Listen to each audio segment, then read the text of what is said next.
Hello, friends. January 21st, 2024. Virtual strangers back from the dead. I, of course, am your host, Wes. With me, as always, are my good friends, Eric. We're on the air, man. What the fuck? Hell yeah, man. I don't know. This is super cool. I like being back, man. It's been a long time. We didn't even almost know how to do it.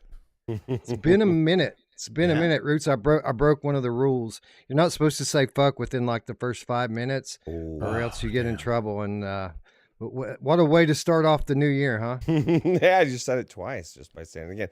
Fuck, yeah, God yeah, damn it. Exactly. Well, the good news is we don't really monetize, right? So I think that's what it kills is Not your really. monetization, doesn't it? Right. So We try to monetize, but they take it away. They just keep taking it away. Well, all we get is donations. So thank God for people like Mr. Lord Beavis and his dancing lemon guy emoji for the $5 donation. Thank you, Beavis. But no, they take our ad revenue. That's what they do. So fuck them. They can have it. That's 3. yeah, They hate us because they ain't us. yeah. You know who likes anus? Wow, we're starting off the new year right off the bat, man. Oh, you know who likes to start things right off the bat? Oh man, on the bat. Oh, Yeah, she does. I gotcha.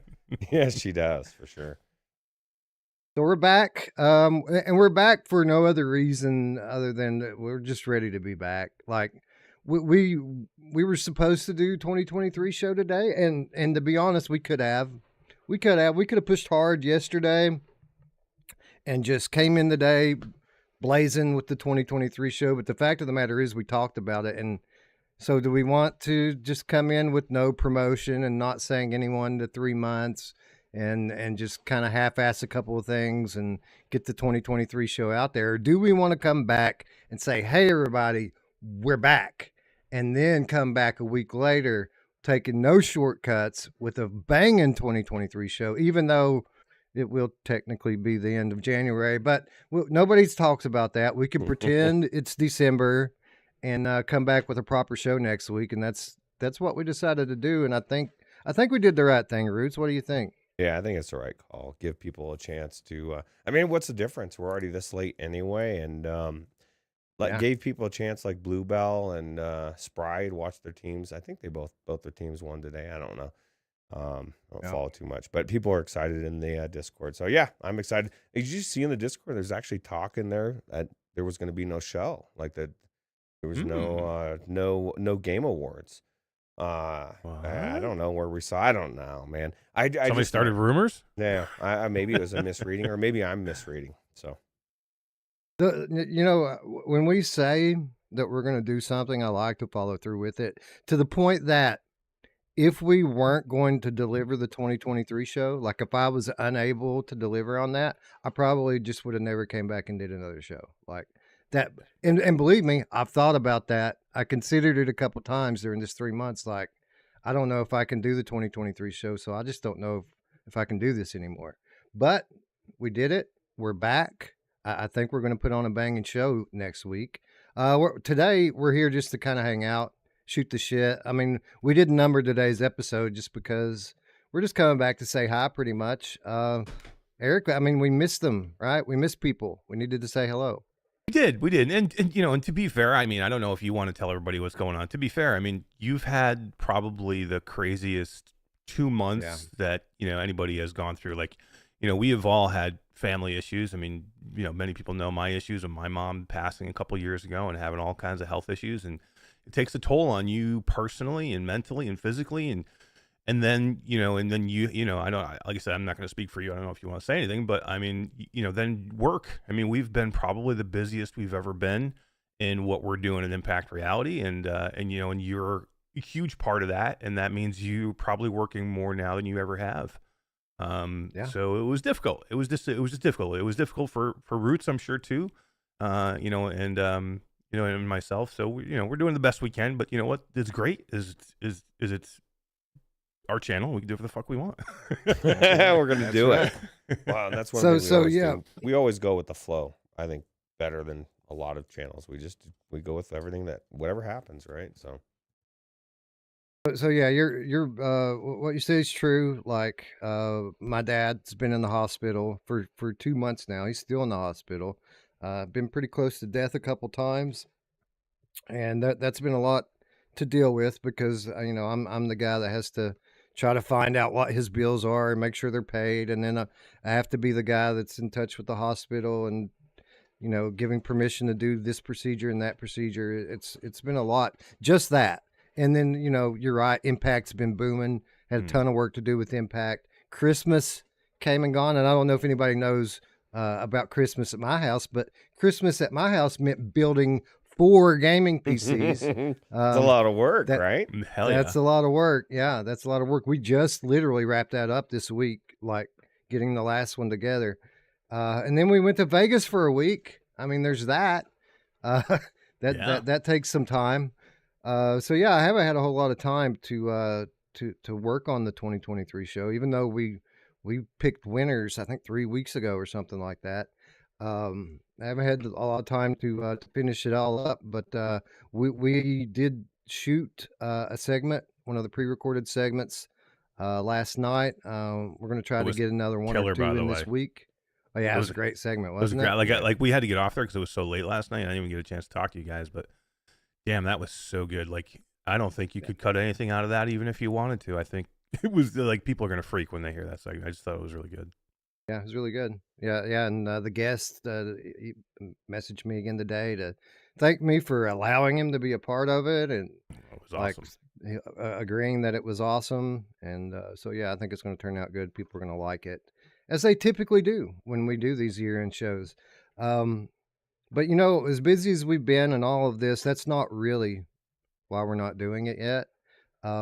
We said that we had a goal that by the time the 2023 show rolled around, we wanted to be at 4K subs. We're not there yet, guys, and we're not giving you the show until you get us to 4K.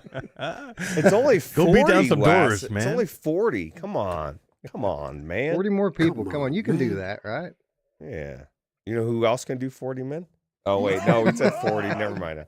I just think something else. No, for real though, we've been gone for 3 months. People have continued to subscribe the whole time we've been gone. We've got new people coming in the Discord all the time. We've got 3 or 4 new patrons since we left. That's crazy. We haven't been doing anything last. Yeah, people keep showing up. So I want to thank everyone for keeping hope alive.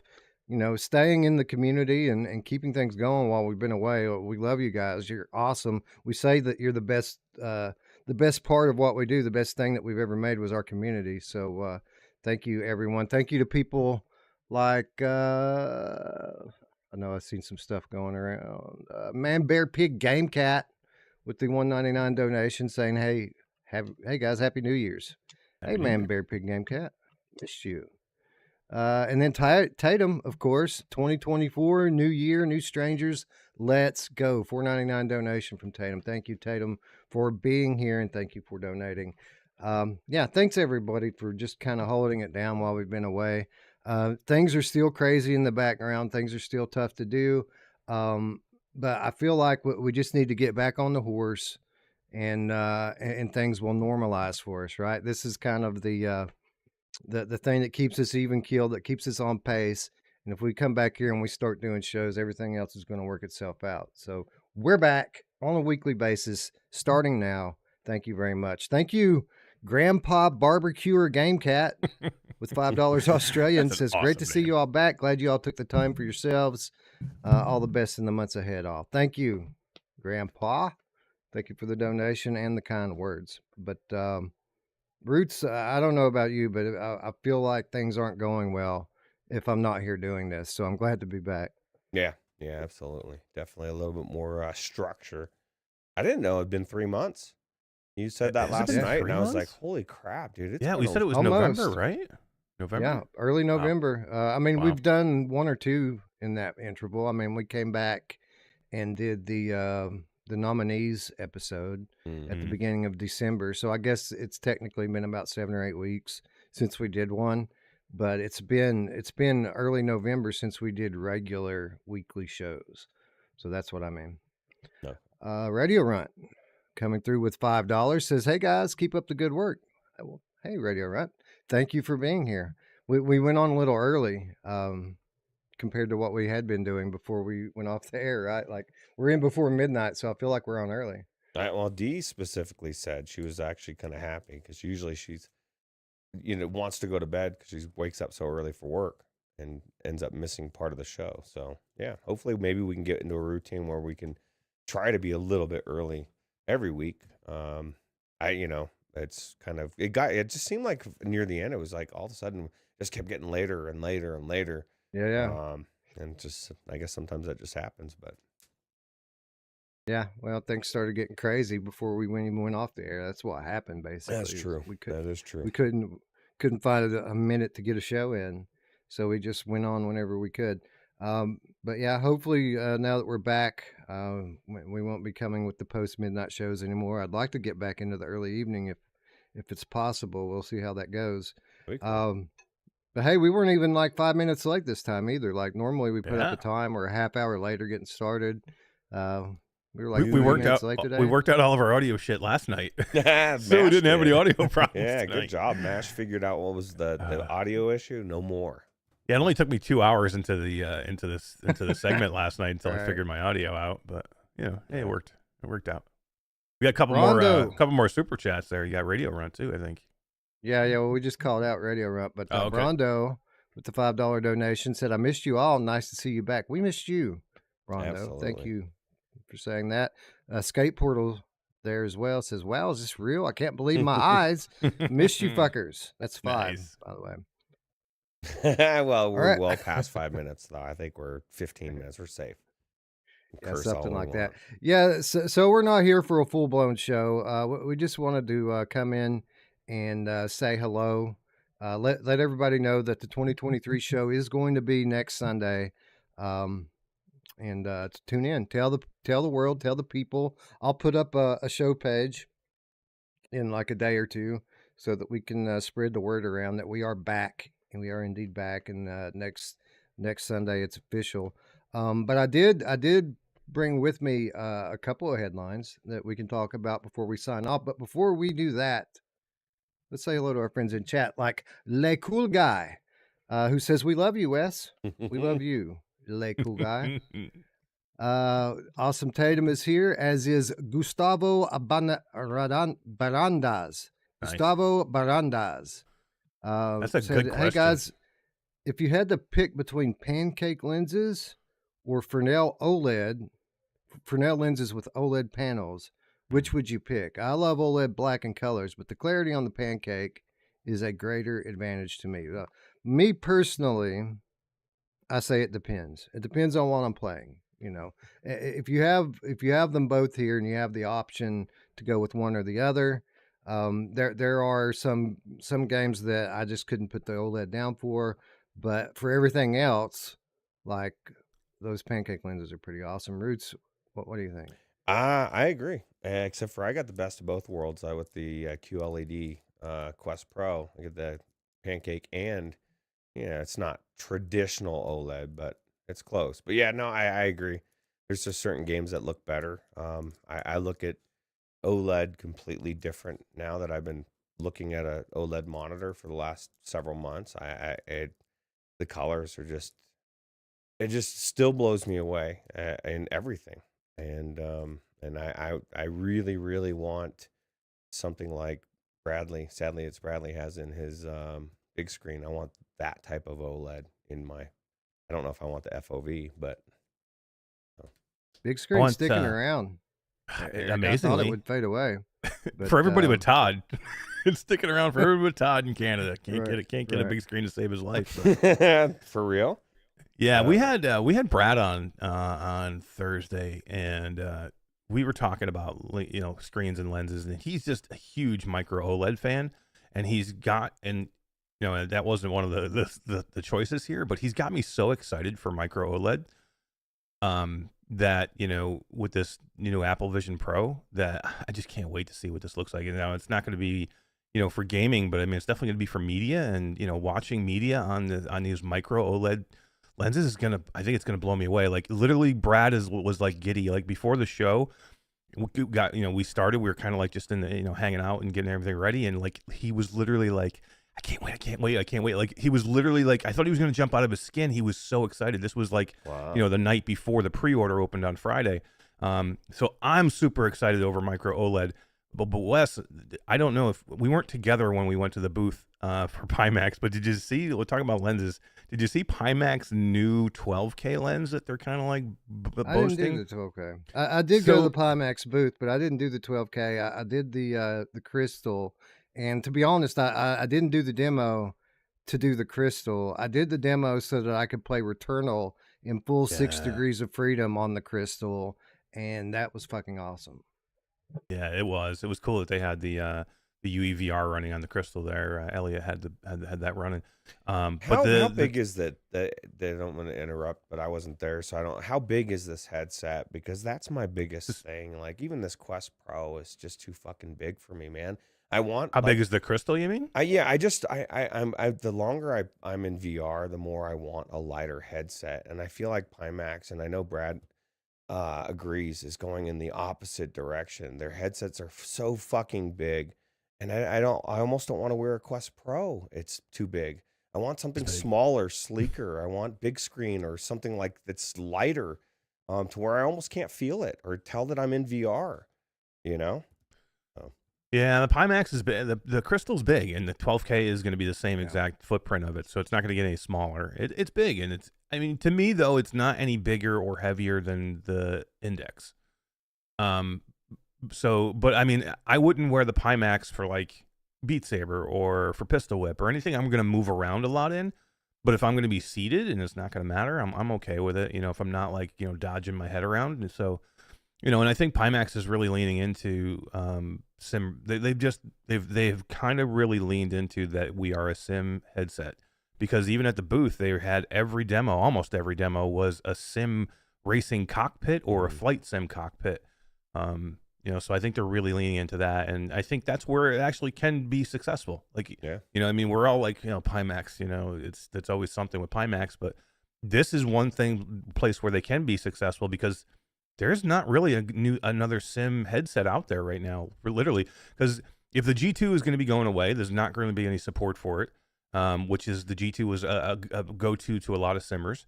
And then what was the headset that just went out? The Vario Aero is gone. They're not going to be producing the Vario Aero, and that was another sim headset that people were using for that. So there's really not a lot of sim-focused headsets out there. So I think it's a good idea for Crystal to lean into that, or for Pimax too. But what I was alluding to for lenses is these new lenses they have are the funkiest things I've ever seen. They're aspheric lenses in the middle, but then they have Fresnel lenses on the outer edges. And these are the weirdest looking lenses I've ever seen. And they didn't have it in a headset. They just had the lens there to show you. But yeah, me and Brad were talking about it on Thursday, or me, Brad, and Todd, and he actually said it's actually a smart idea that a couple other lens manufacturers have done. So this isn't the first time he's heard of it, but it is kind of a good idea because it gets rid of the God rays. It kind of is like the best of both worlds because it gives you clarity on the edges, and because the problem with aspheric lenses is you get the warping, right? You get that fisheye view of aspheric lenses at the edges, but the Fresnel kind of takes that away because it's Fresnel around the edges and it's aspheric in the middle. So that's an interesting look, and I think that's something interesting for the 12K if we ever see the 12K. But micro OLED is where they're worse than Joyway, man. They're bouncing around, fucking all over the place. The headsets to next headsets to next headsets. I'll switch from this one. We're coming out with a new one. You can switch what you've put into. Just fucking give me what you promised and give it in the time frame. Skiva says it feels like it's a lot heavier than the Index, and he uses his Index. That's his go-to, right? Like his baby. I mean, weight wise, I think they're the same. If you measure them out, it may feel heavier because again it's wider, so the edges may feel heavy if you're moving. But again, if you're not moving around, like again, if it's something you're gonna play seated, I would probably not worry about it. But I agree with you though, Ruuts. I'm not looking to go bigger now. I'm looking to go smaller. Yeah. You know who's looking to go bigger? Never wants to go smaller. God, what a...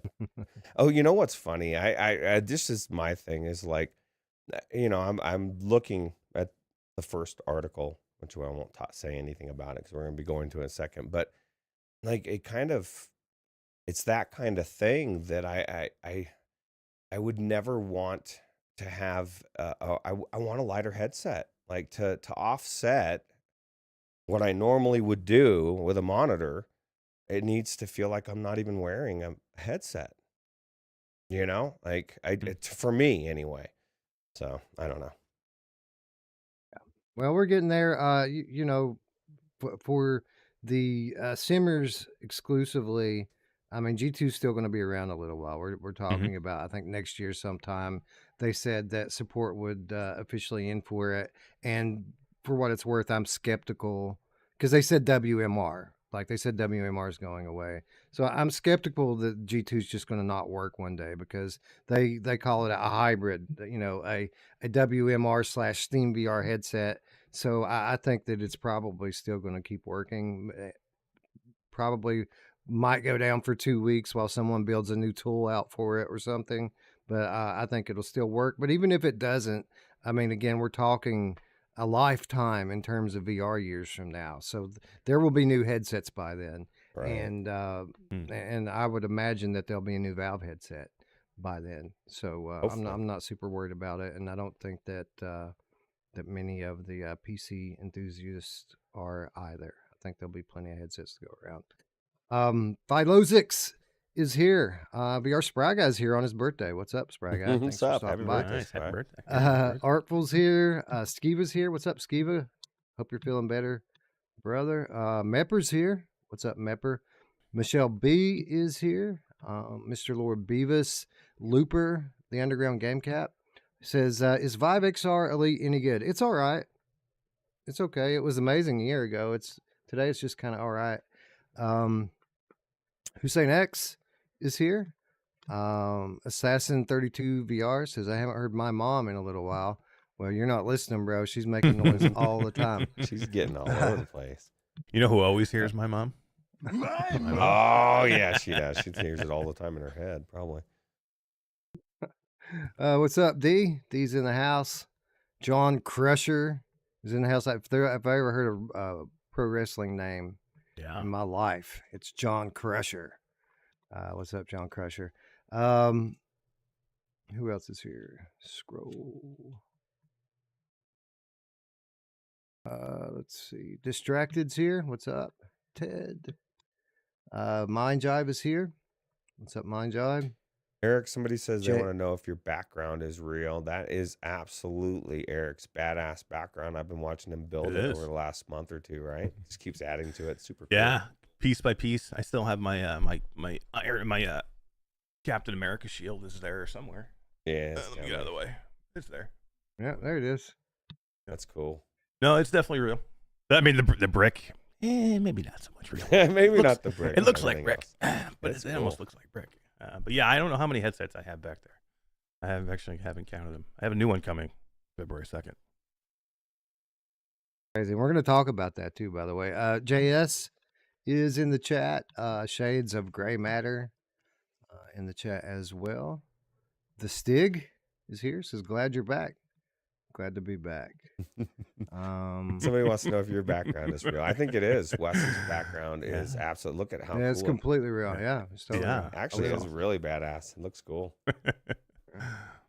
Uses foveated rendering. I track foveated rendering. But you didn't know that. Shagsy is here. Says the boys are back. Everything is good in the world now. Cheers. Thank you, Shagsy. Escape Portal, we already said hello to. Looper, we already said hello to. Manberry Pig Game Cat, we already said hello to.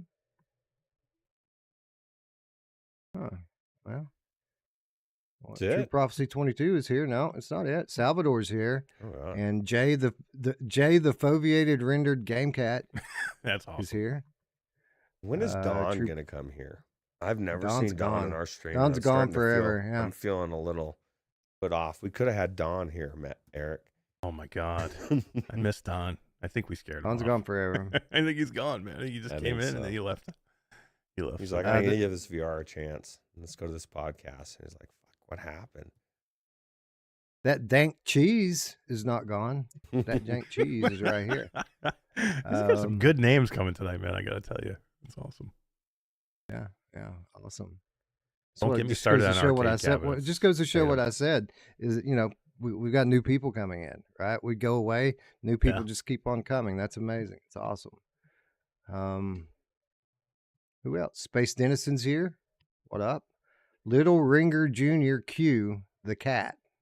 What's up? That's a new one for me, anyway. See, that's Brandon the thing. C says some of these, right? These game cats, you've probably seen them in. Some of them, yeah. Some of them.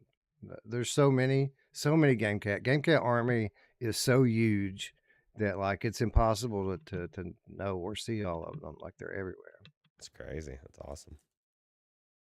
Brandon C says Pal World has taken over. I've seen this word a lot in the Discord and outside the Discord. I haven't watched any videos or really paid much attention to it, but I keep seeing it pop up, so it must be something. Sounds like it's a game. It's a flat game, but you can absolutely use the UEVR engine to play it in VR. Todd's got a video out. If anybody's interested, he actually jumped on it right away because it was up his alley.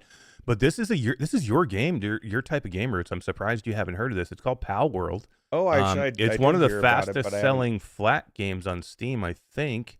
Sold over 1 million copies already. Just released.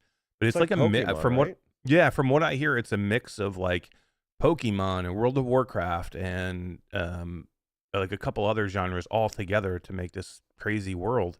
And I guess it plays like really, really good in the UEVR already. So yeah, I actually watched a little bit of Todd's video. I just haven't had a lot of time to watch all of it. But Todd was like, I'm going to do this thing right away. I'm like, yeah, do it, man. So yeah, I think that's something you should probably definitely check out, Ruuts. Yeah, I just was just reading a little bit about it before the show. That it's, I guess they call it Pokemon with guns or something. It is, yeah. I think you're like it's kind of like that. You're capturing, and you like monsters or whatever, and but you get to use a gun instead of like the little you do it at gunpoint. Get in the fucking ball. That's what I want. I hate Pokemon. I want the guns. If I have guns with Pokemon, I'd probably play more Pokemon. There's nothing more crazy than to see like you get like Skiva and Todd together at some venue, and I'm like, what are you guys doing? They're both on their phones. They're doing Pokemon Go, and I'm like, seriously, we're still doing Pokemon Go? This does look pretty cool, actually. Just watching the trailer right now. It does look cool. It looks like the graphics are really good. I might have to check it out if you can play it in the UEVR mod. Yeah, I guess it plays really well from what I hear. So that's the other thing we're back to announce today is that we're not covering VR games anymore. We're just doing UEVR mod from now on. Yeah, so, that would be amazing. Welcome to the new virtual strangers. It's so sick, man. The UEVR is like, I mean, we've been waiting for it for such a long time, but it's like, I don't know. It's for me, some of it's even better than I thought it was going to be, and it's still early. Like they're changing all the time. People are every time somebody puts a new profile up and makes something even a little bit better, and like something you can try something in UEVR right now. It may not be like perfect, but 2 weeks from now it might be even better because you have modders that are helping the mod and creating profiles and I played Jedi Fallen Order for probably about 2 hours. And man, I love that game, number one, but what a great experience in VR. Yeah. It's a new era for PC VR gamers. They don't need AAA games anymore to be released on Steam VR because now they have all these flat games that they can play. Ahead of the game, that's what we call that. Q Curator is in the chat, as is Elvert. What's up? Got to hang out with Elvert in Vegas last week. That was pretty cool. Yeah. Good to see you, Elvert. Who else is here? Ryan B's here. Mad Vegan, going to bed, says that he looks forward to watching this on 1.75 speed tomorrow. Well, you won't have to. I don't think it's going to be that long, so you might be able to bump it down to 1.5. Four Wheeling's here. What's up? 12 the Backlog Game Cat says playing Ghostwire, both flat and VR, and loving it. It's a mindless time sink. Yeah, that was a cool game. Even with the Luke Ross mod, that was a cool game. So I wonder how much better it is now with UEVR. Anyway, that's as far up as I can scroll. Let's see if we had any any slippies here at the end. I'm sure we had one or two, right? Yeah. Oh, maybe Kill, not. Kill Artist 1, I think, slipped in. Oh yeah, there's Matty Fat Bat Cat. What's up, Matt? Good to see you, Natty. What's up's here? The Arcanian slipping in. What's up? Fabster's here. Mal's here. Everybody's showing up like they didn't forget us. It's cool. Kill Artist is here. Who else? Any more? Samson 143. Techno Glitch. Techno Glitch is here. The real Samson is in the house. What's up, Samson? And Baron. Baron is here. Baron says UAVR has taken horror games to the next level for sure. Absolutely. I can't wait till I get to play games again, guys. It's been so long since I played VR. I feel bad. Like I say that I did get a chance to play a little bit of Bulletstorm last week. I So you feel bad. That's the only VR you played, and it was Bulletstorm. It's not that bad. It's not great. It's not that bad though. I mean, it's sad that it's getting like destroyed in reviews, because I mean it's average. It's not great. It's one of those restaurants that's not bad, Ruuts, that you don't want to go back to because it's just it's not bad. Yeah, but exactly. But if that restaurant had like $20 plates, that makes it worse, right? And that's what Bulletstorm is. It's a $10 restaurant with $20 menu items. It's Casa Bonita. You're paying overpaying for the memory. Yeah. But Man Bear Pig Game Cat, he said early on, because it was like really early on in the chat, I saw it, because this is what I've been curious about too, was he said that he really likes it on PC. He's been enjoying it. So it sounds like PC is it sounds like PC is the way to play it for sure. I mean, you can't even play it on PlayStation now. They took it off the store. Did they take it down? I heard that was just a rumor. Did they really take it down? I didn't look myself personally, but that's what I was hearing. So maybe if it was a rumor, but I didn't look personally. But yeah, I heard they took it down, because that's why I was asking you the other day. Yeah, that's a good point. Maybe it's a vicious rumor. I'm glad you mentioned the restaurant thing, because like if I'm talking to somebody and they're recommending restaurants and they say, yeah, it's an okay place, like the food's not the best, it's not bad, I'm not going. I'm not rushing out there to spend my money on it. So that's also, even though it's not a bad game, I don't want to play a not bad game. There's too many amazing games out there, for me anyway. And I don't know. Yeah, I mean, you can get Bulletstorm VR on. Okay, you can. Okay. On the PlayStation Store. Yeah, that's weird. I mean, it wasn't just one place I heard that it was gone. It was several places I heard they had taken it down. Was unless they came down and they went back up. There were some localization issues in some of the Asian countries, and they pulled it down for that, just to fix it. And you know how that goes. We've had clients with this same bullshit. Like 100%. You get one word wrong across the halfway across the world, and they fail you through QA. So I heard there was a little bit of that kind of stuff going on, but no, it's available on the PlayStation Store. They did put out a statement in Cuvo, and people can fly, as they often do. We're so sorry. We're categorizing all of your feedback and are going to take it one thing at a time. And, we've heard it all before, and here we are again. Right. It's just so unfortunate. Like, and you can't do it anymore. You just can't. Like, I don't know. I have an article, I think, that's going to go up, an XR update that I submitted to Wes, I think maybe next week. And just going over it, like, it's something I've been wanting to think about, because I don't want these companies to keep failing. Like, every time a company goes under, it bothers me. You know what I mean? I don't want to see anybody lose their job, and I don't want to see another VR company not succeed. But literally, I believe it's them that are doing it to themselves. Right. So I can't, like literally, you can't put the broken game out like you could 5 years ago. And if you're not realizing that yet as a development studio, then your management team is doing it wrong. So if you're a development studio and you're like, yep, I can release into early access and it can be good dog shit garbage and people are still going to pay to play it. Well, that would have flew 5 years ago when there wasn't anything else to play. And there was crumbs, right? You give me crumbs when there's nothing else, I'll eat the crumbs. But when there's steak, I'm not going to eat the crumbs. Like, there's so much to play now. If you don't give me a good game, a good polished game, then we're not going to play it. We're not going to stand for it anymore. Like the dollar now today is harder to come by than ever before, and you're not going to spend money on a game that's broken. So if you're Wemo or if you're First Contact and you put out a dog shit game and then you close your doors, you can't cry about it if you did it to yourself. And you did do it to yourself. And that's what I said a long time ago. A lot of studios are going to sink or swim, because they have the mentality. They think it's 5 years ago and everybody can put out a game. And that's not the case anymore. Like, even the indies are fucking getting polished as hell. So like it's just the way it is. You remember when we had Tiffany on and we did Walkabout? That was my favorite. That was my favorite. Yeah, we did Walkabout with Tiffany. Yeah. And we stopped and we talked for a long time to her about kind of some industry trends and some behind the scenes things. And I remember her specifically saying that quality assurance is an underappreciated position in game development, that most people discount quality assurance and some people don't use it. The ones that do use it just kind of treat it as a less important area. And she said that that's what kind of sets her studio apart, was that, QA is taken seriously there. And, they want to make sure that the games are good before they hit the store. And I don't know. I don't know why that's such a foreign concept in 2024, but it seems to be. Yeah, I agree.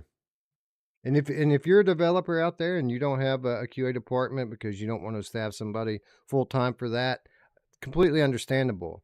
If only, Eric, there was somebody that had hundreds of play testers at the ready that these places could call. I mean, what a novel idea. All right, I'll do it. Shameless plug. Impact reality, people. We can make an impact. Impact reality. Somebody said in the chat that they sold a headset. Gabriel, the license to Meow Gamecat says it sold a headset and told buyer about XR update. It's a good place to find information, which it absolutely is. We've been away for a while, so I mean it's been a little less busy since Christmas, but we're about to get back on the horse and start publishing things on XR update again. So thank you for spreading the word. Sure. Anywho, let's talk some headlines and get the hell out of here. Let's start by talking about what the newest, coolest thing is, as far as I'm concerned, and that is CitraVR. CitraVR launched yesterday. I don't know if you saw this, Ruuts, but this is an emulator that runs inside the Quest headset. It runs natively on Quest hardware and completely emulates Nintendo 3DS. You can play all your old 3DS games in your Quest now. In full 3D if you want. And they even have like the slider. Remember how the 3DS had the 3D slider? There's a 3D slider in there so you can set the level of 3D that you want. I think that's pretty damn cool. I think it's cool. And you know what? The first thing I thought about this is John Riggs. And someone that loves retro games, and going into them and stuff. Because I'm not too much on 3DS games as far as the depth of them, but I guess some of the newer ones has... not depth, but probably more graphics. But my problem is that this was what I was kind of alluding to when we were talking about it. Because I'm still looking at a screen, and the screen may be 3D, it has to be more comfortable than me sitting here looking at my monitor, my OLED monitor, right? Like the 3D is not going to be enough to wear the headset, to have the bulky, just have it on there. The strain on your eyes, all of that, to look at a flat screen. For me, I don't get too excited about it. I think it's super cool. I think the fact that it works native, and I think it's awesome for people that love 3DS games. I don't. 5 years ago, I might have seen myself wanting to go into something like this. Today, I just don't. Well, I love 3DS games. 3DS is my favorite handheld of all time. There's so many hundreds of great games on this, Mario games, Zelda games, all sorts of different games. And Eric, when we saw people demoing this thing at the Impact Party a couple of weeks ago, I didn't know what it was. And, I asked somebody, and somebody told me it was a Nintendo 64 emulator. And I'm like, Same. that's pretty cool, but I don't really care. And then when I got home, I found out it was a fucking 3DS emulator, and I didn't take the chance to play it. So that just goes to show you, when there's headsets getting passed around, you should check it out, right? Yeah, I wouldn't have done it either, Wes. Like, I mean, literally, you're in the middle of a party with 300 people, 300 VR people, of all amazing people, and you're drinking, and like, I'm like, this is not time for a demo for me, guys. I mean, I was running around. I'm trying to, make sure everything gets paid and everything, and there's just a million people I want to talk to there. They want to talk to me. But Amanda Watson came up to me, and who invented this. Amanda Watson, who used, she's the developer for this. She used to work for Meta. She did the AirLink. She made AirLink for Meta. So she was there at the party. She's demoing. She came up to me. She's like, please try this. And I'm like, I will, for you, because it's you. You're asking me. I will. That's the only reason I did it. And it was super cool. Like, literally right in the middle of the bar.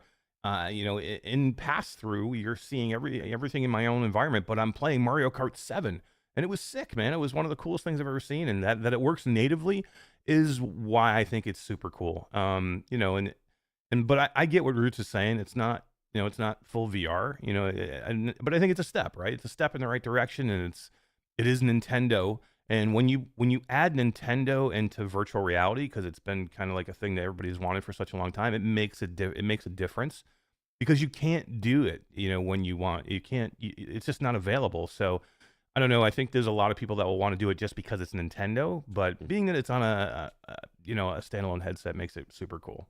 But what do you think about Nintendo? Shout out to Amanda. Do you think Nintendo's going to have an issue with it?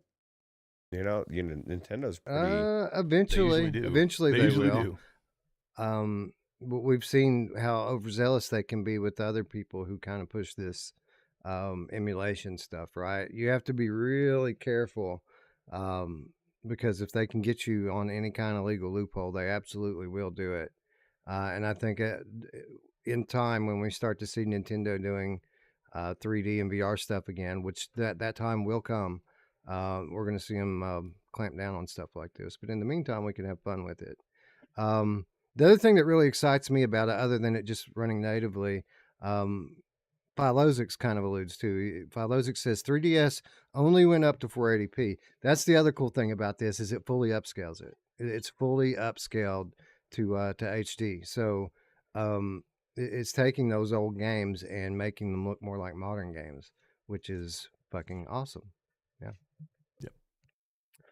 Anyway, I just thought that was cool. I wanted to bring it up. Is it free? I think it's free, isn't it? Is it? I believe it is. Know? Yeah, I believe it is. Yeah. Yeah, I'm pretty sure it's free. So everyone should go check it out. If you need a link to get it, tag me up on Discord. We'll find a link for you and share it on there. This is super awesome. Like, I've got 3DSs here. Like, I've got 2 or 3 of them in the house. But I don't have the chance to play them on a big screen, fully upscaled, like this is offering. So it's something new for those of us who kind of still love those old games. I mean, there's a Venture Time games on there. There's an old Regular Show game on 3DS. I mean, there's so many cool things from that era that we can go back and play now. What was that? What was the Zelda game that was on the 3DS? I don't even remember which one it was. Ocarina of Time, I think, maybe. Yeah, maybe. Yeah, I think that might be it. Fluke Rogi says problem with it is there are a lot of games that don't work or don't run well. The stuff that works is very cool, but it's limited with what you can play. And I'm assuming that over time, maybe tweaking, I don't know. It's kind of the same thing with the UEVR mod, right? Like, yeah, this isn't like 100% finished. Yeah. Yeah, that's how all emulators are. They get better over time, and the compatibility starts small and then it grows. Yeah, absolutely. Anyway, what else did we bring to talk about here? Oh, let's talk about an actual VR game. Quest 3 version of Asgard's Wrath 2 will get higher resolution textures. Eric, one of the big criticisms of Asgard's Wrath 2 on launch, amazing as it was, and let me tell you, that's a fucking amazing game. One of the big criticisms of it is that it wasn't upgraded for Quest 3 at all. Like, it was exactly the same on Quest 3 at launch as Quest 2. And since then, it has got a patch that makes it run at a higher resolution at full 90 hertz. But according to this article, there are lots of updates coming to this, and among those is a high definition texture pack for Quest 3, which I think is pretty cool because the game's beautiful already. Increased Yeah. audio quality, it says too. Yeah. There's lots of stuff. Let's just go down the list here. Let's see. Support for multiple saves, which I think is pretty big, especially because I'm not sure at launch. Maybe it's different now that you could share it across accounts. I think maybe it just stuck with the one account, and the family sharing was disabled. So having support for multiple save games would remedy that. Cosmic Conquest refinements, an exclusive Quest 3 high resolution texture pack and increased audio quality. That's stuff for a little further down the road. It's about to get a patch like this week, which toggles in and out some of the UI stuff. A lot of people like to turn that stuff off so they can be fully immersed. Fixes for some progression issues that it had, and a lot of other things. So they're actively working on it, I think, is the moral of the story. And if you think this amazing game lacks in any certain area, more than likely it's going to be updated over the course of the next few months, which is cool because I don't know, Eric, how much time have you had to play this? I haven't played it a lot, but I played it enough that I can tell that this is probably the best standalone VR game that we've ever seen. Yeah, I agree. I probably got 2-3 hours in it, maybe. The only reason I haven't is I spend a lot of time finishing some other games that I was really into, and I basically played it so I could talk about it and review it, and I will go back to it probably, maybe even this week, because there's not a lot coming out soon. But just when it launched, there was just so much stuff coming out, and I knew I wanted to give a lot of time to this game, and I think a lot of people are the same way. They're waiting for that little low time, now that that you won't have a ton of games hitting, but yeah, what I've played, I've been completely blown away by. Probably 2.5-3 hours, and the gameplay is great. The visuals are great. The story is going to be super cool. I want to see what that leads to. It feels like a big open world game that's going to take hours and hours and hours to get through. So this is everything we asked for. They fixed the combat, Ruuts. They fixed the combat, and Yeah, you said you didn't want the. Yeah, you don't have to do the melee, which is good. Because in the original, I had even you didn't have to do you could set it back. You could change the difficulty to where you didn't have to block and stuff, which I had already done anyway. But it is cool that you can do magic, and I mean, clearly they realize that that type of game needs more DPS. Spry Guy says that he can't stop playing it. Yeah, I can see that. It really is amazing. I couldn't believe, there are still the telltale signs that you're in a standalone game if you look for them, but they're harder to find than they typically are. And the game itself, just the sheer scale of it and depth of it, makes it hard to believe that it's running on a standalone device. This is a massive game with tons of different gameplay and stuff under every rock. I mean, it really is a technical achievement, and it doesn't seem like it should be possible on the hardware of today, but it is, and it absolutely runs. So I can't wait to see what this thing's going to look like, even in 3 months when they really polish it up and get it ready. It's going to be crazy. Looper says, I sometimes have frame rate drops and out of memory crashes, but it could be the Quest Games optimizer. So I don't know. Yeah, that makes sense. There's a reason why these developers don't enable these settings that you can enable in the games optimizer, and it's stuff like that's why. They don't want that to happen to the out of the box experience. While someone that's more technically inclined, like you, can just deal with that, and the trade-off is worth it, right? To get a better experience for 55 minutes out of an hour, you'll deal with the 5 minutes of bullshit that comes with it. But to the layman, to the average Quest gamer, that they don't want to see any of that stuff. So the developers have to opt on the side of caution and dial it back a little bit. That's why I wish they would have done a PC version, because I have the Quest optimizer. It's called a 4090, and it evens everything out. And you know what I mean? Like, I'm not even talking about upscaled graphics. The same game. You know what I mean? Eric, this man legitimately thinks I don't even that know he's better than us. which button He was does that? with This that big man 4090. legitimately thinks that he is better than us. Ugh. You know who else licks the size of his 4090? Yeah, she does. Todd's got it. How does he like his 4090? He's got a rave about it. He like I know. I think he likes it. I actually one of our partners over at Impact is gonna send me shipping out this week. I think his 4090 because I have use for my 3080 in a new project I'm working on. So hell yeah. Well, Eric, this is the thing because you're the one streaming. I mean, streaming to YouTube with AV1 is huge with the 4090. Like it's gonna, it just really is. So. That's awesome. Yeah, I'm looking forward to it. Plus, I'm going to do a ton of UEVR stuff, so that's why I'm really wanting the 4090. But yeah, I mean, I just don't want, and everything else in my new rig is ready for upgrade. I just need the new card, so I think I'm ready. I'm going to do it, and like I said, yeah, I got use for my 3080 Ti elsewhere, so good to go. Yeah. Awesome. Tim says my 4090 is bigger than your 4080. I'll tell you what, it's awesome, dude. I think you're gonna be blown away with the UEVR mod and just how out of the box everything just looks and runs amazing. Yeah, because there's some things I did try and run that just didn't run for me like real well with the 3080, like that you could probably run way better. Like I would like to see you try. I tried Callisto Protocol, and I got it to run pretty good.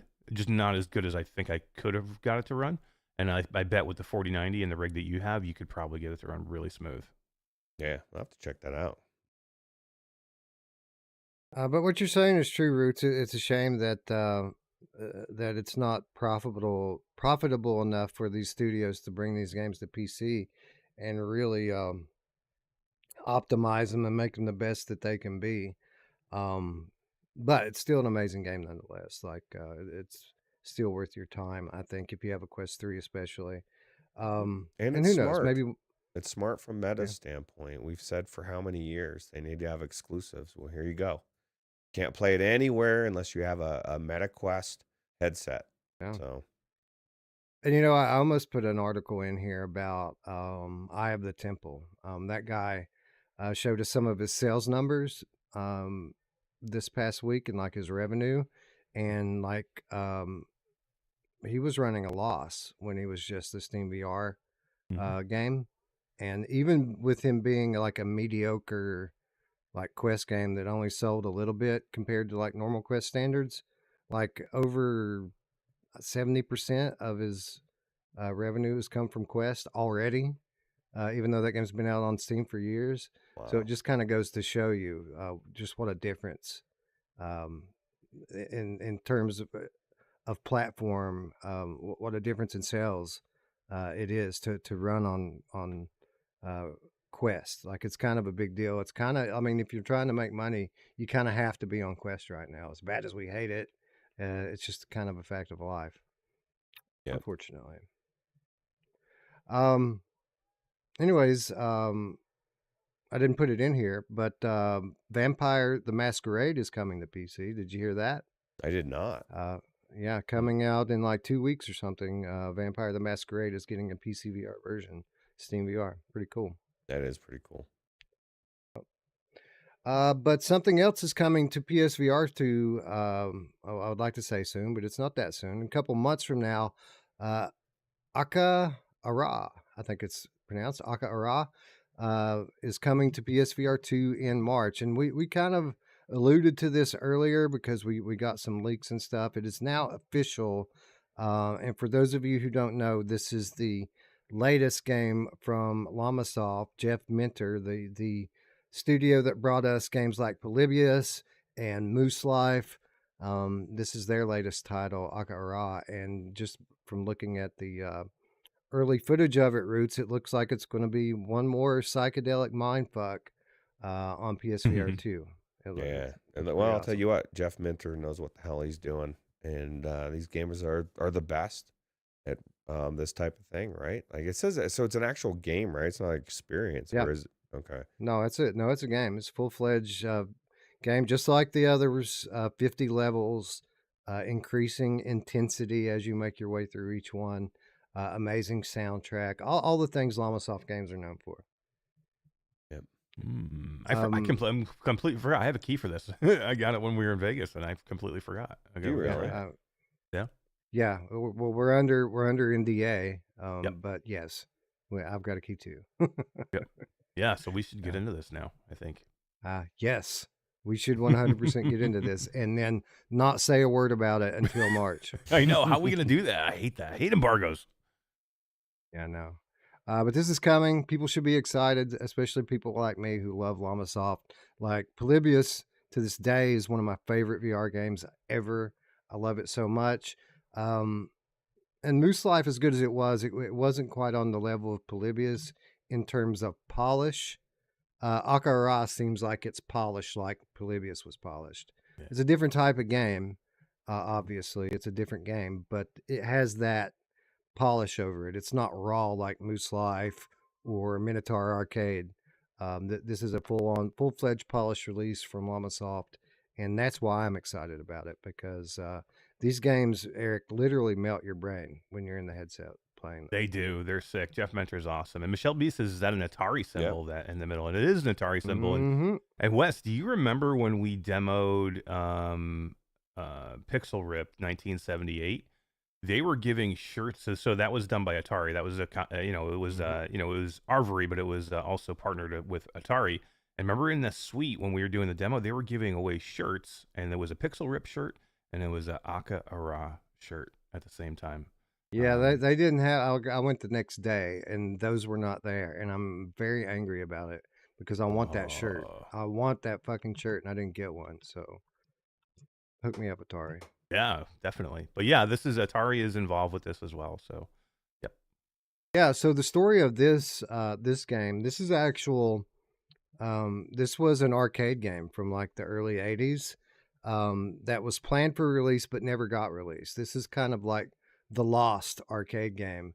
And now, 30, 40 years later, it's been resurrected and redone for modern times. But this arcade cabinet, I don't think ever went into like full production. There may be one or two of them out there, but this is something that was scheduled to be a full-fledged Atari arcade cabinet back in the day. And really? It just never, for whatever reason, never came out. And now it's going to be in VR. Super cool. Yeah. Yeah. Yeah, just like Polybius. Yeah, well, Polybius was, again, another one that was supposed to be an arcade cabinet back in the day, but there's a lot more lore around what the Polybius cabinet was and whether it was even real or not. Google that if you want to hear an interesting story. The last Starfighter. Yes, esque story, right? Cool to get Jeff Mentor on the show or something. Yeah, come on, Jeff. We'll do an interview from Walkabout Mini Golf. I can't think of many people I would rather have on here to do an interview with than Jeff Mentor. Like I would love to talk to that guy. That guy seems like a legitimate, down to earth, cool person with an amazing story. So yeah, we should reach out. I'll reach out and see if we can make that happen. That'd be cool. That would be cool. I'd love to talk to that guy. Anyway, before we go, let's talk a little bit about the story of the week, and that is Apple Vision Pro. Everybody's so super excited about their $4,000 headset that doesn't play games or connect to a PC.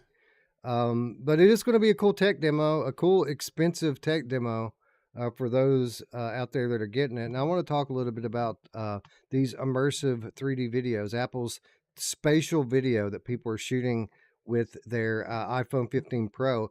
Apparently, those videos, and I think you're on the wrong article. Ruuts had one. There you go. The ones that they're shooting with those phones are not 180 full immersive video. They're still widescreen flat panel video, only there's depth, which kind of sucks on the surface.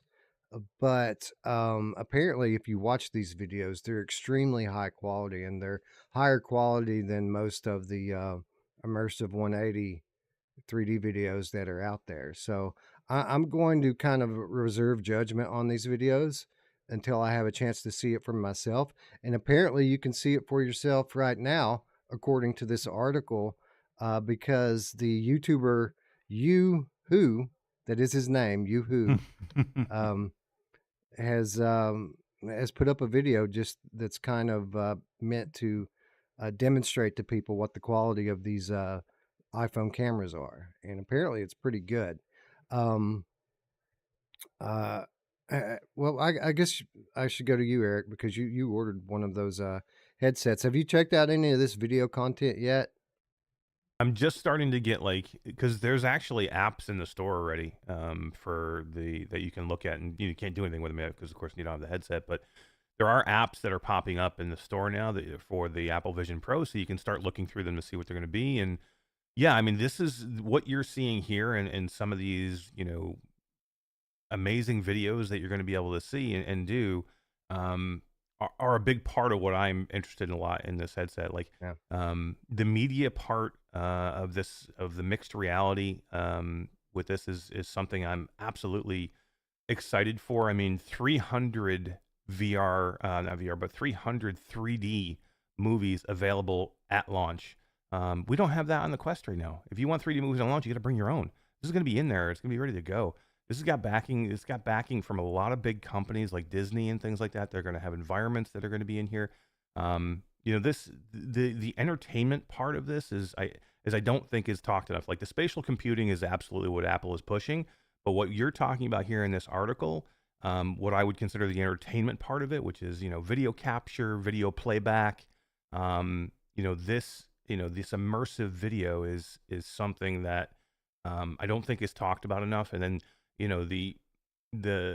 watching sporting events in this headset, and watching movies in the headset, the media consumption for me is going to be huge. I mean, again, OLED for me is something special that I'm super excited about. And to do micro OLED and to be able to watch it in a headset on a huge screen in front of me, or multiple screens in front of me, is going to be a big difference. And yeah, I mean, I would think that you would probably be really into this, Wes, too, because you're into this type of video. Like you have, a 360, or you have a 180 camera, right? Not a 360. Yeah, I've got a couple of different 180 cameras, and this is something I've been interested in for years.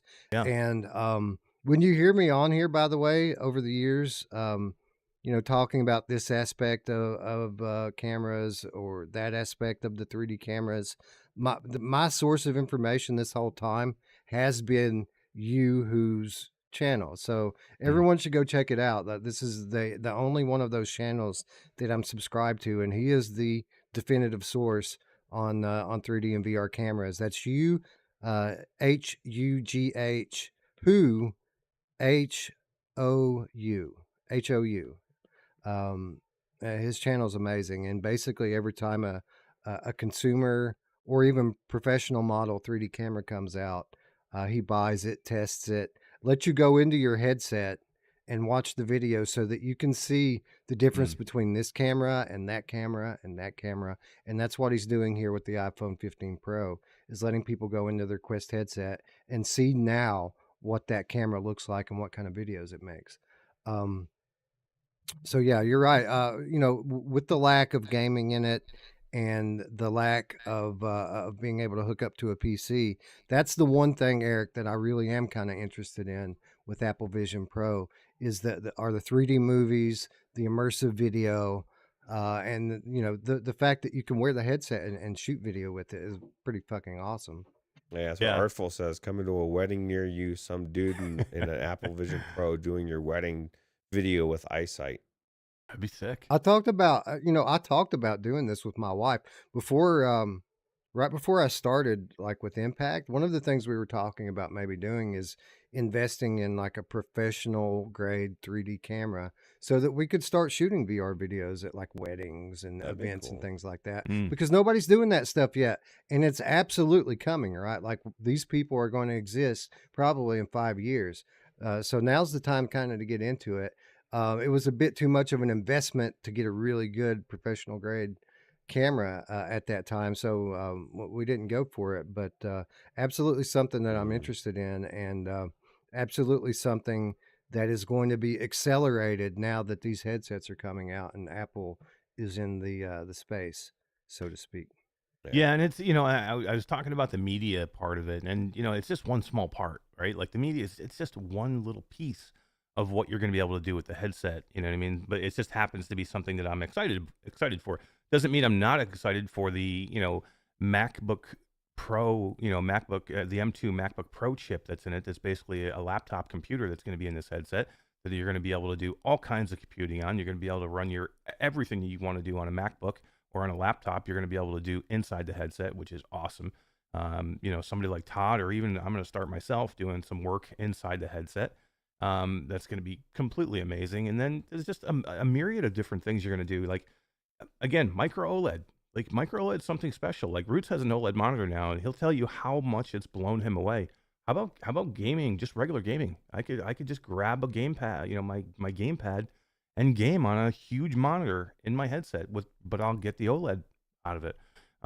So that's another part of it. That's it's not exactly VR, but I'm going to be able to play big, large games, like on a big screen inside the headset, which is something I'm looking forward to doing as well. So there's just a lot to it. Like we don't even know fully what we're going to be able to do in this headset till we get it. And I'm lucky enough to be able to get it as part of business. Like for me, it's all about figuring out what we can do with this headset, and what for business, what we can work it out. So that's one of the biggest things for me is I'm going to look to dissect it and figure it out. I don't recommend anybody else go buy it because it's crazy expensive, but I'm lucky enough where it's a business expense for me, so I can expense it out. Yeah, so like, and we all know that within a week, Brad and all of his friends are going to root this fucking thing and have it doing all sorts of shit that it's not intended to be done with it anyway. So just because it can't do cool stuff now doesn't mean that it won't be in a month, Can you imagine the day that they can break this thing, jailbreak this thing to where you could play Steam on it? I mean, that changes everything. It's coming, 100%. That's coming. Yeah, they'll be able to do that, I'm sure. Anyway, I saw a comment. Okay, Matty Fat Batcat says VR 180 has to be way better, and that kind of leads into our last headline. And this is, I wanted to make sure that we're perfectly clear about this. That when I talk about the video, the Apple Immersive video, only being in a square box, I'm just talking about the stuff that people are making with their iPhones. But the Apple Immersive video content that they're selling on their store and allowing people to enjoy inside the Apple Vision Pro is actually full 180 degree 3D video. So it isn't that they're not doing VR 180. They're doing their version of VR 180. And if you read through this article and some of the other articles that came out after the unveiling, people are saying that this highly produced stuff that Apple paid to have made is amazing. Like it's the best that we've seen to date in terms of immersive video content in VR, even though they don't call it VR. So I'm wondering, in order to watch this stuff, Ruuts, I think you have to subscribe like a $10 a month subscription or something like that to watch this stuff. I'm wondering how long before we're going to be able to pirate this shit and watch it on our Quest. That'd be pretty cool. And I guarantee it'll be high quality. And wait until you start to see Disney things in there. And, like that's one of the things that you look at with the Quest and the YouTube videos, the 360 videos, the 180 videos. There's very few that are actually really good. And then you're running into the wall of processing power, which obviously, like Mash said, is going to be that chip, M2 chip. It's going to be a joke. It's like, please, let me, you know what I mean? It's just going to be amazing. I think it'll be cool. Yeah, they have I think somebody said a 10-core GPU in it. It's 10, yeah. That was just confirmed like this last week, yeah. Yeah, 16 gigabytes of RAM, I think it's running on for a fucking VR headset. It's pretty cool. Well, how long till Yeah. we little see weirdness. a Quest like that? Why can't we get why is there not a Quest that has a high-powered chip in there that's $500 more? You know what I mean? Like, why are we limiting ourselves to certain levels when Apple's coming out and slapping a fucking laptop in there? You know what I mean? Like, I don't know. It's crazy. Yeah, I mean that's It's what it 'cause is. I don't think we know yet. Like everybody's asking me, like, well, what do you think you're gonna do with it? Like, I don't even know yet. Like, I have an idea of what they said during their, during the announcement and what we've seen like out there. We don't know. Like, you won't even probably know fully what this thing is capable of for the first 6 months to a year. But I mean, I can tell you this: there are developers that are chomping at the bit to get headsets to start developing for them. So I mean, like, so if you're like, well, nobody's gonna do anything with this because nobody's gonna buy it. You know what I mean? So nobody wants to develop for It's it. the first one. Right. Yeah. This is the first one. That's why everybody's chomping at the bit to get into it. It's not because they're going to think that they're going to get rich off Gen 1. These devs want to get into this ecosystem so that Vision Pro 5, when that one comes out, and millions of people have them, they're in the store, they're in the ecosystem. That's why everybody's doing this. And to answer your question, Ruuts, Apple. The reason why Apple's doing this and Meta isn't is because Apple can. Like if Meta puts out a $15 headset, let alone a $4,000 one, if Meta puts out a $15 headset, people tell them to go fuck themselves. Apple puts out a 4G headset and everybody's eating it up because, oh, it's Apple, right? I think Meta would if they could. They just can't. They have to pick their battles, right? Yeah. Yeah, and the people that said that nobody's going to buy this headset, they pushed the date. It was so February 2nd is the launch, or not the launch, yeah, the launch. So it's going to be released on February 2nd. If you pre-ordered it fast enough, that's when you were getting it, February 2nd. Within minutes, that date was pushed to. Some people got them at February 2nd, but that date was pushed to March 8th through the 15th. Yep. That quick, like within minutes, because they already had sold through the stock that they had immediately. So it was like insane. It happened so fast. Like originally, I didn't even get one. Like I was at the Apple store to order it, and they were like, no, the 8th through the 15th. I mean, I was lucky enough to be able to kind of do a workaround to get it earlier. But yeah, I mean, my order was going to be 8th through the 15th, almost immediately. It was like in minutes afterwards. And I actually ordered 2 of these things. I ordered one for me, and I ordered one on behalf of a developer who doesn't live in the country, because they want to take their OG game that's been on the Quest and they want to move it to the Vision Pro. So I'm sending one them so they can develop for it. So you heard it here first. Oh, it's Squingle. Squiggle's so good. Squiggle's on every platform. They got to be on everything.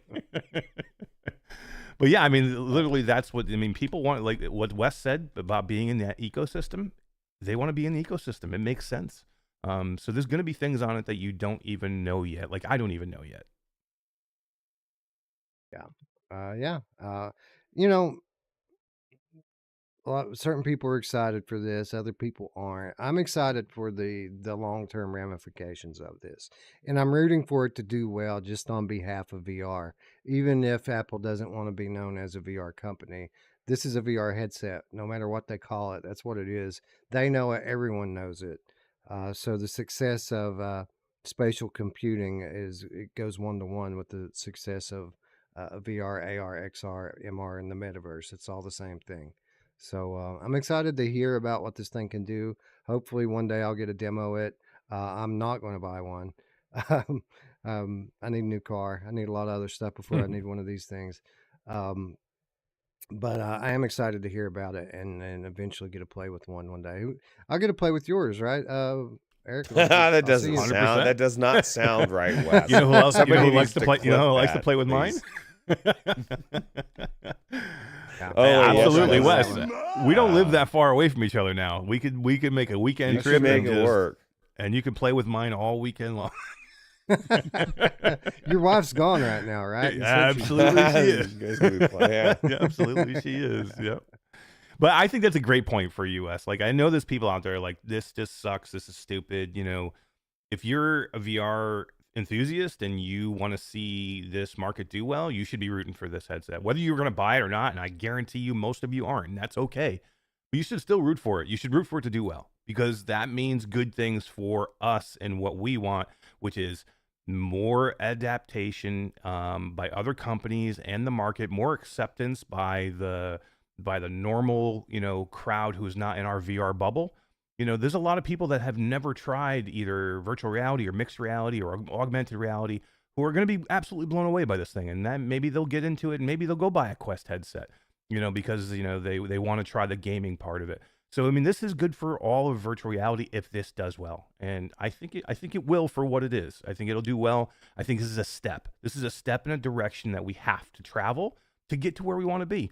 And eventually, we all want to be like where Ruuts wants to see this. Like, we want AAA gaming in virtual reality on a small light headset. This is one of those steps we need to take to get there, I think. Yeah. BC says Netflix isn't doing an app for Apple Vision Pro. That's true. I read that, and YouTube isn't either, from what I understand. There's a handful of these big media companies that have iPhone applications that aren't even making the flat version of their apps viewable in Vision Pro. So I'm curious if this is some kind of a contract holdout, or is this? Apple probably expected that they'd be begging to be on their thing, and they're like, "No, you're going to pay us." Yeah, you think it's that, or you think it's possible that Meta is in the pockets of these maybe places saying, or Google, even Google's in the game too. We don't need to forget about them. They're in the background working on their own stuff. So Netflix is weird though. They haven't touched they have a Meta app. Was an Oculus app. Remember the Netflix Oculus app that they haven't updated in 2 years. They haven't touched it. Netflix is trash it's garbage. Anyway, yeah, it's garbage. So it's like I don't know. Remember Netflix was going to be a gaming site for a while too. They were going to get into gaming, and then they decided not to. They're just odd to me. Like, it makes no sense. Like, it could be a holdout thing, but I apparently, from what I understand, Wes, it's just like an approval process.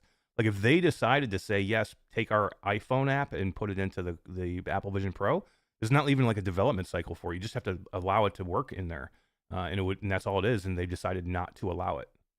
So that's odd to me. But you will be able to use it in a browser. So Skiva in the chat says, I'm sure they're already partnered with the new Google Samsung competitor. That's what I'm thinking too, is that the Samsung Android alternative, if it patterns after what happened with mobile phones, Samsung's going to come out with their version of it like a year later. It's going to cost $500 less, and it's going to do a few things that the Apple one won't do, and it's going to have an open ecosystem. So this very well could be some gamesmanship on the part of Google. I'm good with that. I'm hopeful. Another headset like this would be, and again, one more step closer to where we want to be, which is then you get two powerhouses fighting. That would be awesome.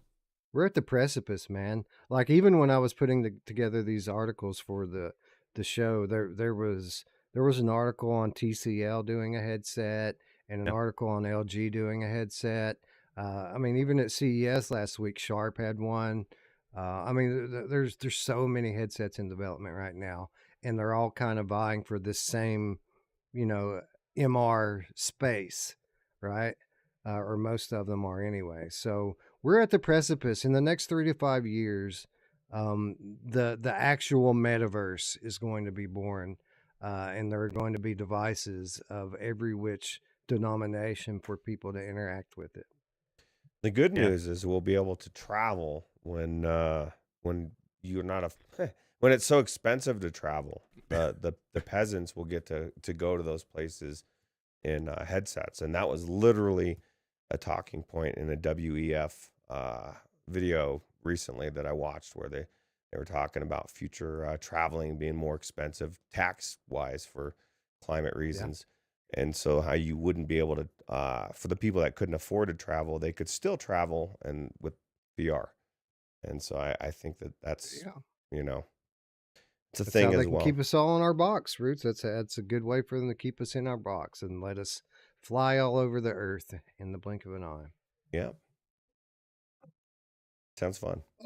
Anyways, I think it's our show. Again, we didn't really plan much of a show. We just wanted to get on here, say hi to everybody, get back in the practice of doing this. And I feel pretty good about it. We're going to be back here 1 week from today to put on the most epic VR podcast of all time the 2023 show. So make sure that if you haven't already, that you're subscribed, that you ring the bell, because we're coming back next week with 40 plus award winners. God knows how many game keys we've got to give out. I haven't counted them, but there are a lot of them. And maybe a surprise or two for you as well. So you're not going to want to miss out on that. Be sure that you're back here in a week when we do 2023 show. In the meantime, you can find us on Discord. Of course, absolutely free. You'll find an invitation in the description down below. Click on that. We're there 24/7, 365. We've been there the whole time we've been away. We say we've been away. We haven't been away. We've just been hanging out in the Discord the whole time. So be sure to join us on there.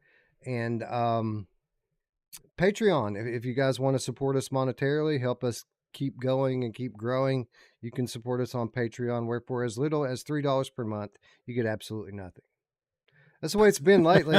Like, I haven't been doing much on there. We haven't been doing shows, haven't been doing much on the Patreon, but we're going to go back to putting on our show notes as we get back into regular episodes. And I actually do have an insider update coming, I think, this week. Something really cool hit my inbox, and I thought I might share it with the Patreons. So patrons, keep an eye on that. We'll have that up in a day or two.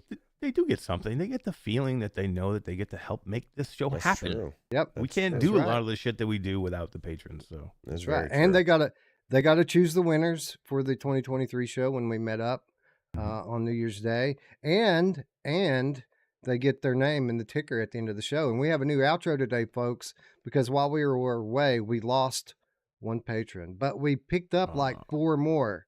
So I call that a net positive, ladies and gentlemen. Is that the new? It used to be we'd lose one, we gain one. Like, it just seemed like that worked. Lose now one, gain lose 4. One, gain 3. I like that. Yeah. Yeah, that's good. Yeah. And we gained 40 more subs. Often. 40 more subs by next week, magically. Hell yeah. I think it can happen. I think everybody goes out and spams every channel they have anywhere that they comment anywhere with a link to Virtual Strangers and ask people to if they want to get involved to subscribe. 2023 show, man. It can happen. But how long are we going to go? How long? It's going to be 15, 20, 30 hours? It could be. I really want to keep it under 12. I want to keep it under 12 because I don't want to have to do 2 You don't want to cut the video? I know. Well, but Wes, how long was the segment last night? It was like 2 hours. How long? 2 hours, almost 2.5 hours. So this is the thing, and I was telling Dee this yesterday, or maybe it was today.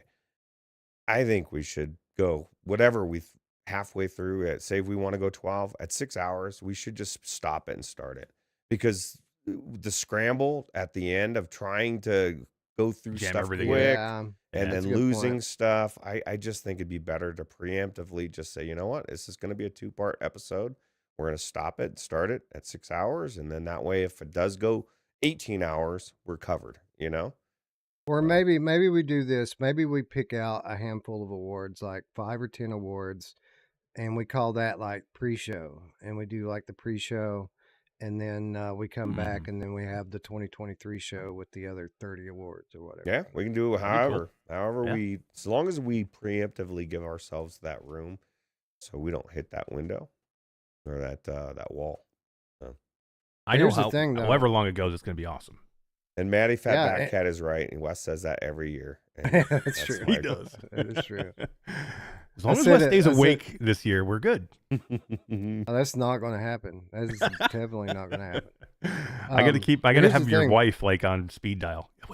Nudge him, wake him up.